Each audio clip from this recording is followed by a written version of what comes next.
যা, এটা কি হলো বলুন তো? বাঘ নাকি বেড়াল হয়ে গেছে একদিনের মধ্যেই।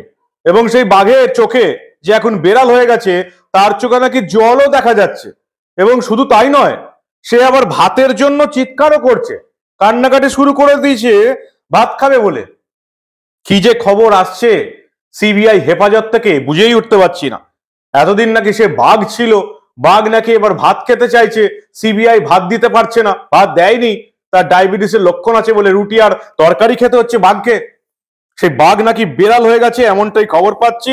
আর সেই বেড়ালের বাড়িতে আজকে হাজির হয়ে গেল সিবিআই।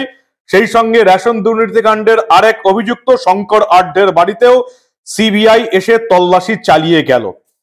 এখন সবে ইডি অফিসারদের মারধরের ঘটনা তল্লাশি হচ্ছে। এরপরে আর কি হবে, কি প্রশ্ন করা হচ্ছে বিড়ালকে?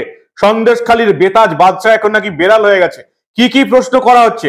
তার চোখে কি সত্যি জল দেখা গেল? কোথায় জল দেখা গেল? সবটা শোনাবো এই গুরুত্বপূর্ণ প্রতিবেদন। শেষ অবধি দেখুন। আমি মানব, দা নিউজ বাংলায় আপনাদের স্বাগত জানাচ্ছি।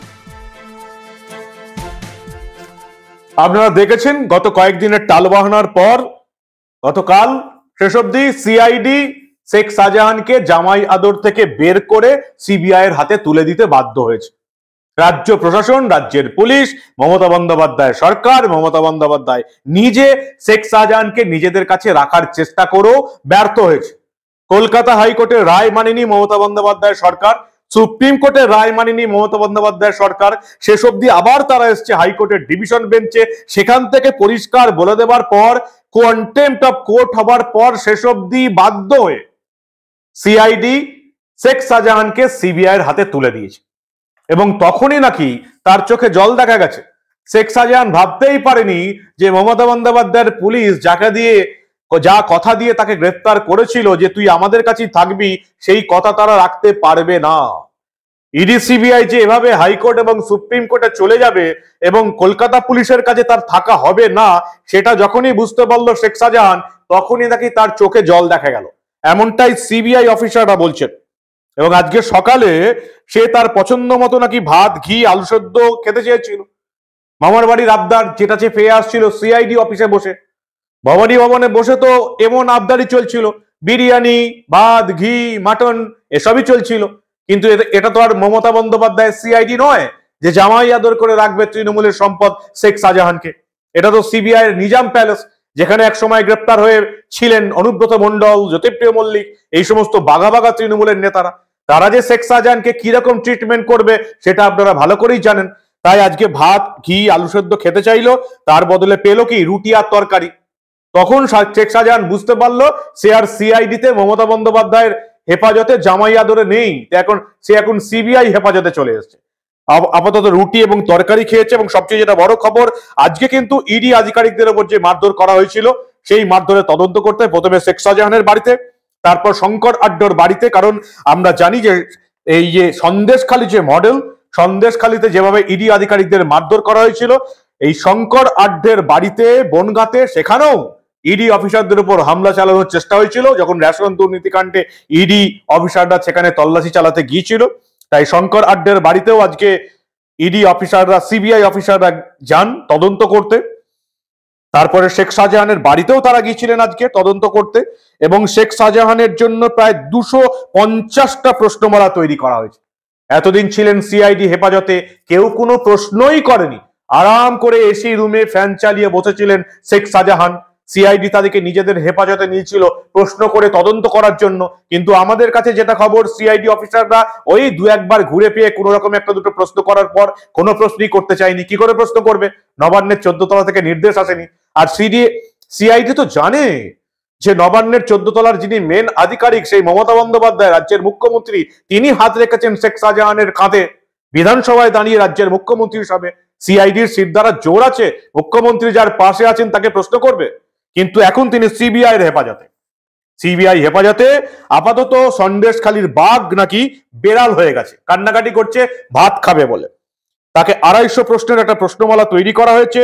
ইডির তল্লাশি অভিযানের সময় শেখ শাহজাহান কোথায় ছিল, কেন তল্লাশি চালানো যায়নি, সে এত লোক কি করে জড়ো করলো, কেন তার ফোন ব্যস্ত ছিল, ফোনের টাওয়ার লোকেশন তো ওই বাড়ির মধ্যেই দেখাচ্ছে, তাহলে তো কেন সে অস্বীকার করছে সে বাড়ির মধ্যে ছিল না, কাকে কাকে ফোন করেছিল। তল্লাশি চালাতে না পেরে ইডি চলে যাওয়ার পর তিনি কোথায় গিয়েছিলেন, এতদিন কোথায় লুকিয়েছিলেন, তাকে লুকোতে কে কে সাহায্য করেছিল?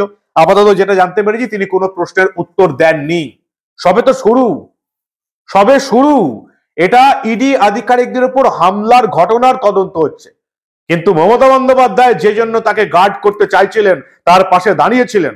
মমতা বন্দ্যোপাধ্যায়ের পুলিশ এবং প্রশাসন যে কারণে শেখ শাহজাহানের পাশে দাঁড়িয়েছিল, তাকে এত কাণ্ড করে, হাইকোর্ট অবমাননা করে, সুপ্রিম কোর্ট অবমাননা করে তার পাশে দাঁড়াচ্ছিল, তার প্রধান কারণগুলো তো এখনো আসেইনি।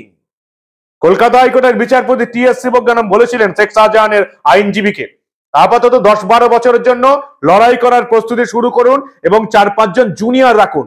10-12 বছর আপনাকে পরিশ্রম করতে হবে। বাংলার বাঘ, বাংলার বাঘ অবশ্য তৃণমূলের নেতারা অনেককেই বানিয়েছে। আমরা বাংলার বাঘ হিসাবে তো আশুতোষ মুখোপাধ্যায় একজনকেই জানি, কিন্তু তৃণমূলের তরফ থেকে সবাই বাংলার বাঘ। অনুব্রত মণ্ডল, তাকেও বাংলার বাঘ বানানো হয়েছিল। জ্যোতিপ্রিয় মল্লিক, সেও নাকি বাঘ ছিল। যে ইডি সিবিআই রাতে ধরা পড়ে শেখ শাহজাহানের মতো, তারাই বাংলার বাঘ হয়ে যায়। সেই বাংলার বাঘ এখন বেড়াল হয়ে কান্নাকাটি করছে। আসল দুটি যে অভিযোগ মেন, সে দুটো এখনো তদন্ত শুরুই হয়নি। মেন হচ্ছে রেশন দুর্নীতি কাণ্ড, যেটা ইডি শুরু করেছিল, তারপরে তারা মারধর খেয়ে যায়। এবং তার চেয়ে বড় যেটা, অনুপ্রবেশকারী, বাংলাদেশি বেআইনি অনুপ্রবেশকারী এবং রোহিঙ্গা জঙ্গিদের আশ্রয় দেওয়ার অভিযোগ উঠেছে এই শেখ শাহজাহানের বিরুদ্ধে। এখন তো ইডি সিবিআই চলছে, এরপরে দেখবেন এনআইএ আসছে, ন্যাশনাল ইনভেস্টিগেটিং এজেন্সি। বাংলাদেশি অনুপ্রবেশকারীদের সে আশ্রয় দিয়েছে কিনা তার এলাকায়, সন্দেশখালীতে রোহিঙ্গা জঙ্গিদের এনে বসিয়েছে কিনা তার এলাকায়, এবার এনআইএ তদন্তের সম্ভাবনা প্রবল। এবং সেটা হলে বাংলার বাঘ বেড়ালো যে থাকবে না, তার চেয়েও নিম্ন শ্রেণীর কোনো জীব হয়ে যাবে, সেটা আমি আপনাদের বলতেই পারি। এখন তো কান্নাকাটি করছে, এরপরে এই বাঘ বেতাজ বাদশা সন্দেশখালীর যে কি করবে, সেটাই এখন সবচেয়ে বড় প্রশ্ন। কারণ আসল তদন্ত এখন শুরুই হয়নি, রেশন দুর্নীতিকাণ্ডে তদন্ত শুরু হয়নি, বেআইনি অনুপ্রবেশকারী রোহিঙ্গা জঙ্গিদের নিয়ে তদন্ত শুরু হয়নি। আস্তে আস্তে সবকিছুই হবে। আগামী 10 বছরের জন্য বাঘ এখন গ্যারেজ হয়ে বেড়ালে পরিণত হয়ে যাবে, যতদিন সে বেরুবে। লক্ষ্য রাখবেন, এটা আমি বলে গেলাম, এবং সেটা বুঝতে পারছেন মমতা বন্দ্যোপাধ্যায়।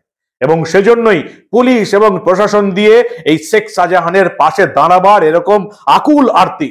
হাইকোর্টের নির্দেশ অমান্য করে, সুপ্রিম কোর্টের নির্দেশ অমান্য করে, রাজ্যে সাংবিধানিক সংকট সৃষ্টি করেও শেখ শাহজাহানকে রক্ষা করতে হবে। কারণ হচ্ছে যে শেখ শাহজাহানের পেটে অনেক কিছু আছে। একবার যদি বেরোতে শুরু করে, তাহলে মমতা বন্দ্যোপাধ্যায় সরকার এত বড় ফ্যাসাদে পড়বে, সেটা আপনারা বুঝে উঠতে পারছেন না। যেটুকু আমরা জানতে পেরেছি, কলকাতা হাইকোর্ট সন্দেশখালীর ঘটনায় মোট 3টে এফআইআর তদন্তভার সিবিআই কে দিয়েছে। তার মধ্যে 2টি এফআইআর সন্দেশখালী ন্যাজের থানার, 3য় এফআইআর বনগাঁ থানায়। এই বনগাঁয় শঙ্কর আড্ডার বাড়িতে যাওয়ার সময় ইডি অফিসারদের বাধা দেওয়া হয়েছিল। সবে তদন্ত শুরু হয়েছে ইডি অফিসারদের বাধা দেওয়া কাণ্ডে। এখনো রেশন দুর্নীতি কাণ্ডে আছে, যেখানে মমতা বন্দ্যোপাধ্যায়ের প্রিয় জ্যোতিপ্রিয় মল্লিক আছে, তার সঙ্গে এই শঙ্কর আড্ডা আর বাকিবুর রহমান আছে। সেই কেসে যে কোন রাঘব বোয়ালের নাম উঠে আসবে আমরা এখন কেউ জানি না। এবং তারপরে হচ্ছে বাংলাদেশ অনুপ্রবেশকারী এবং রোহিঙ্গা জঙ্গিদের আশ্রয় দেবার ঘটনা। শেখ শাহজাহানের পেটে এমন অনেক রহস্য আছে, যেটা এই সরকারকে তার ভিত, তার বুনিয়াদ হেলিয়ে দিতে পারে, এমনটাই বলছেন বিশেষজ্ঞরা। কি বুঝছেন? বাঘ কিন্তু বেড়াল হয়ে গেছে এবং সেদ্ধ ভাত আর ঘি খেতে চাইছে।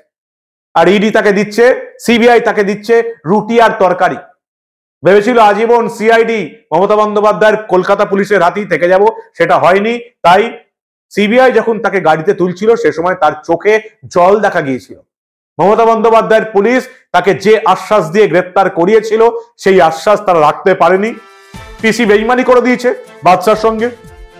আর সেই বাদশা এখন বেড়াল হয়ে সিবিআই হেফাজতে, সবে একেবারে প্রাথমিক তদন্তের শুরুতে। এখনো আসল তদন্তগুলো শুরুই হয়নি। এই বাঘ যে বেড়ালও থাকবে না, সেটা আমি আপনাদের গ্যারেন্টি দিয়ে বলতে পারি। কি বলেন আপনারা? আপনাদের মূল্যবান এবং গুরুত্বপূর্ণ মতামত জানান দা নিউজ বাংলার কমেন্ট সেকশনে। আর দেখতে থাকুন দা নিউজ বাংলা। আমরা এই ধরনের কোনো ঘটনায় চেপে রাখতে দেব না।